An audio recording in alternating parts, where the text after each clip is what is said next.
बिल्कुल शुरुआती पहले 51 आर्टिकल्स का सफर। इसे सिर्फ कानून की बातें मत समझिए, ये असल में एक देश को बनाने की कहानी है, वो ब्लूप्रिंट जिसने भारत की नींव रखी। तो सवाल यही उठता है कि आखिर ये नींव रखी कैसे गई। देखिए, ये कोई सूखा कानूनी दस्तावेज नहीं है, बल्कि ये एक राष्ट्र के बनने और उसकी पूरी संरचना की कहानी है। चलिए इसमें और गहराई से उतरते हैं। तो हमारी इस यात्रा का रोड मैप कुछ ऐसा रहेगा। सबसे पहले देखेंगे भारत का नक्शा, फिर जानेंगे कि नागरिक कौन है, उसके बाद आएंगे हमारे मौलिक अधिकार और फिर राज्य के क्या लक्ष्य हैं, और आखिर में इन सब को एक साथ जोड़कर देखेंगे कि ये संविधान की आत्मा कैसे बनती है। तो चलिए पहले हिस्से से शुरू करते हैं। आर्टिकल्स 1 से 4 जो इस देश का मतलब हमारे देश का फिजिकल ब्लूप्रिंट तैयार करते हैं। इसे समझने का सबसे आसान तरीका है भारत को एक बहुत बड़ा घर मान लेना। और कोई भी घर बनाने का पहला कदम क्या होता है? उसकी जमीन और उसकी बाउंड्रीज तय करना। संविधान का पार्ट 1 ठीक यही काम करता है। और देखिए सबसे कमाल की बात क्या है, हमारे संविधान बनाने वालों ने इस पूरी प्रोसेस को कितना आसान रखा।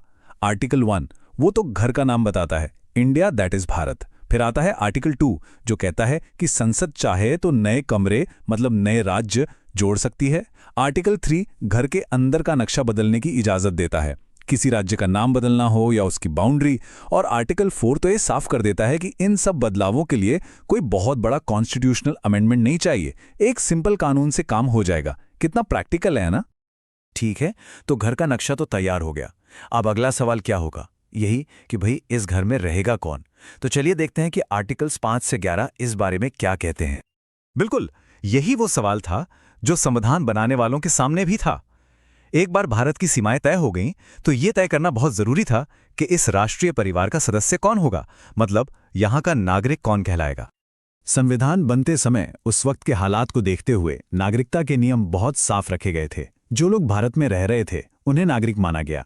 जो बंटवारे के बाद पाकिस्तान से आए या जो पाकिस्तान जाकर वापस आ गए उनके लिए भी नियम थे। यहां तक कि विदेश में रह रहे भारतीय मूल के लोगों का भी ध्यान रखा गया।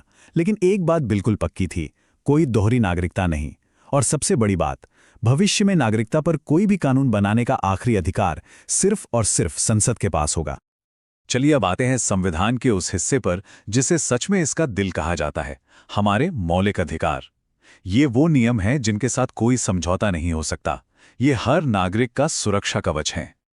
सोचिए, जैसे एक परिवार में कुछ नियम होते हैं ताकि हर कोई सुरक्षित और सम्मानित महसूस करे, ठीक वैसे ही हमारे मौलिक अधिकार देश के हर सदस्य को किसी भी तरह के अनफेयर ट्रीटमेंट से बचाने वाले घर के नियम हैं।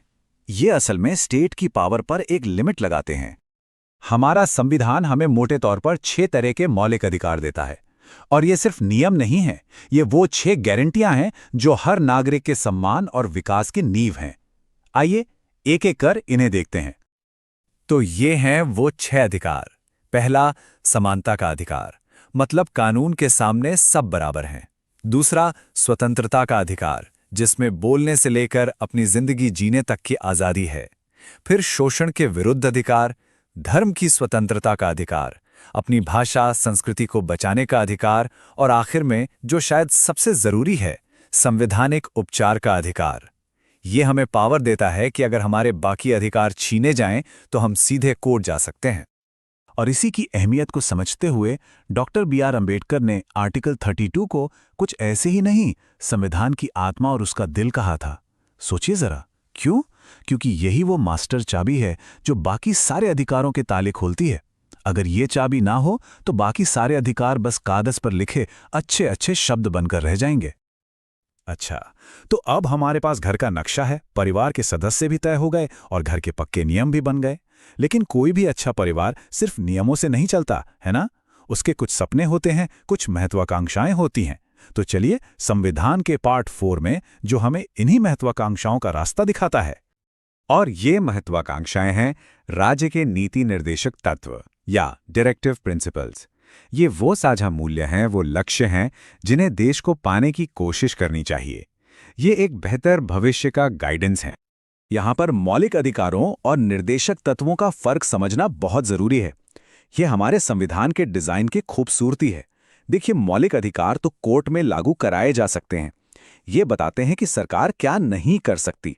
दूसरी तरफ निर्देशक तत्व कोर्ट में लागू नहीं होते, लेकिन वो सरकार को एक रास्ता दिखाते हैं कि उसे क्या करना चाहिए। ये सरकार के लिए एक नैतिक कंपस की तरह काम करते हैं। और ये लक्ष्य क्या हैं?